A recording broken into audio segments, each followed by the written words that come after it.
So today, Ultron is coming to Marvel Rivals, so I thought it would be the perfect time to power scale the strength and abilities of probably the most iconic evil robot in all of comics. And honestly, I can't think of a more perfect opponent than the most famous evil android in all of anime and manga.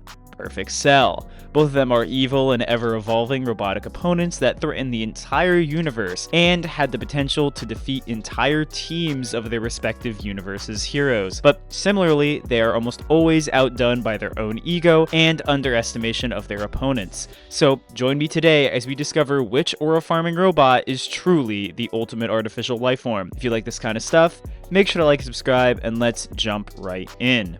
As a Dragon Ball channel first and foremost, let's start with the scaling of Perfect Cell, because frankly, discussing his power is going to be far more easy than discussing the strength of really any comic book character, especially one like Ultron, who has dozens of different versions spread across decades of different comics. Still, that doesn't mean that there aren't issues with scaling Cell. When it comes to Dragon Ball villains, Cell might honestly, from a pure lore and ability standpoint, vary the most between the anime and manga continuities. For example, if I asked you whose cells actually make up Cell, who would you say? Well, in the manga, Cell pretty clearly is only made up of the DNA of 5 people: Goku, Vegeta, Piccolo, King Cold, and Frieza.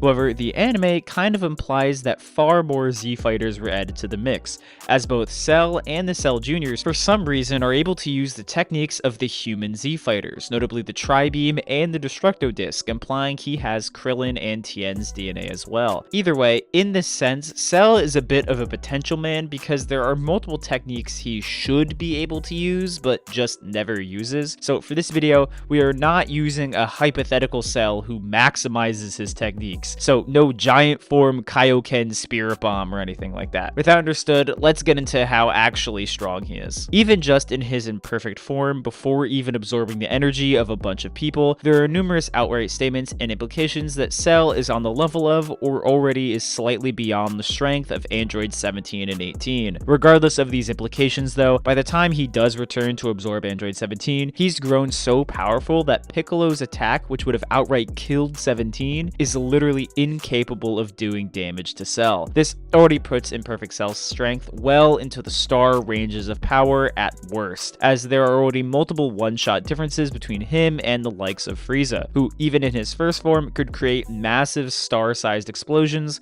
when destroying planets like Planet Vegeta. Multiplying off of power levels alone, Imperfect Cell should be capable of casually one-shotting large star level or even solar system level characters. This is somewhat consistent in the anime if you think Namek's explosion in this scene is actually as shown and not just for dramatic effect, which would already make Cell a multi-solar system level character even before absorbing Android 17. Once he does though, he would get massively stronger, gaining 17's power and abilities and then some. This would include the infinite energy generation battery and 17's barrier technique. Even though this was clearly a big power-up, it is not enough to suddenly call Cell a galaxy buster, simply because the difference between multi-solar system level and galaxy level is a gap of over 500 million times, something you frankly cannot justify from anything here, at least. The same mostly goes for Cell's transformation into Perfect and later on Super Perfect Cell. Just from multipliers and power differences alone, it is not reasonable to say Cell reached galaxy level. However, using statements and guides, we can actually get Perfect Cell a little bit higher. As we all know, Super Perfect Cell states that he has enough power to blow away the entire solar system, a statement backed up by multiple guides which all agree that Cell was gonna blow up the solar system in this scene if he hadn't been stopped by Gohan.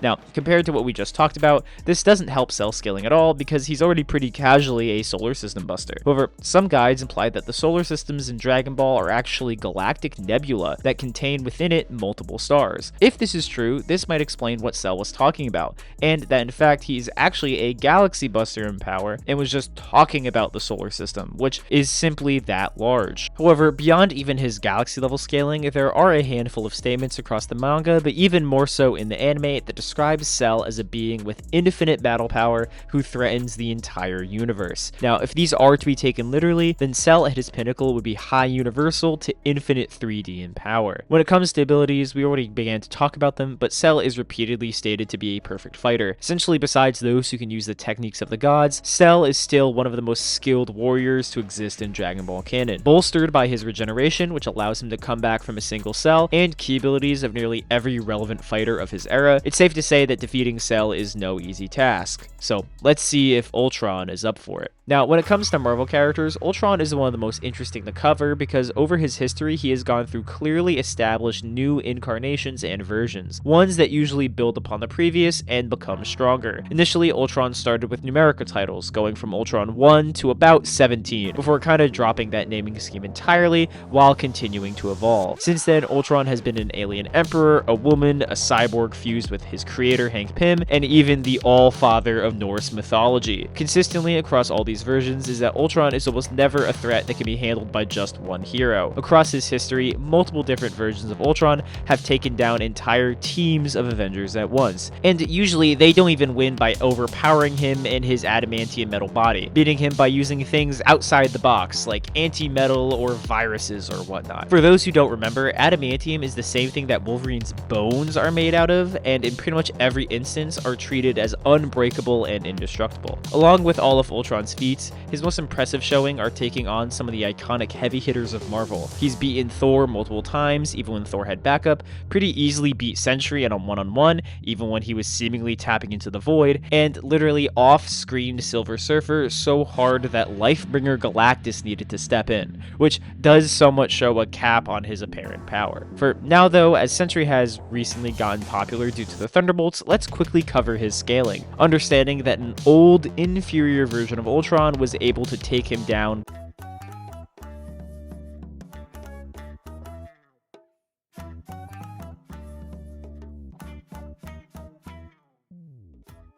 As an absolute lowball, Sentry is repeatedly stated to have the power of 1,000 or 1,000,000 exploding suns. This, as a baseline, would already be multi-solar system level in power, as in Marvel Comics, star explosions are actually far larger than their real-life counterparts, with this statement by itself getting Sentry to galaxy level in power. Beyond this though, when asked directly, the literal creator of the Sentry outright said that Bob is at least a universe buster in power, but Sentry is consistently in the tier of power alongside the likes of Hulk and Thor, with Thor having frankly so many bare minimum complex multiversal feats and statements across multiple decades of comics, it's kind of ridiculous. Even if you think the Sentry for some reason doesn't scale to Thor, that's fine because Ultron definitely scales to Thor. Even beyond this, especially in alternate timelines, Ultron has beaten numerous other characters in this level of strength like Hulk and Doctor Doom, who he beat so bad he literally just took his whole outfit for fun. As for hacks, Ultron pretty much has every tech power you can think of,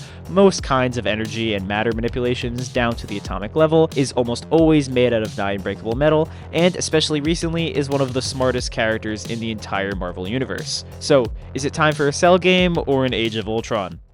If the Ultron section of this video didn't make it clear, Cell is simply not up to par. Even the lowest end scales for the likes of Sentry and Ultron Victim are already equal to or higher than pretty much the highest possible scales for Perfect Cell. Add in the fact that Ultron is smarter, has more abilities overall, and the fact that Cell simply has no win condition against Ultron makes it pretty clear which android is stronger. Aside from being able to heal at the cellular level, all Cell can really do is hit hard in various ways, and I've already established hitting hard simply isn't enough to beat Ultron unless you are on a level of Marvel abstracts like Galactus. To be honest, even Cell Max probably wouldn't do much better, but he's at least multiversal. It might be a good match for, I don't know, Ultron 6? Either way, the Dragon Ball universe should be thankful they had Dr. Gero instead of Hank Pym. If you made it this far, thank you so much for watching. As always, thank you to my members who got to see this video early, and make sure to let me know how I was wrong in the comments down below.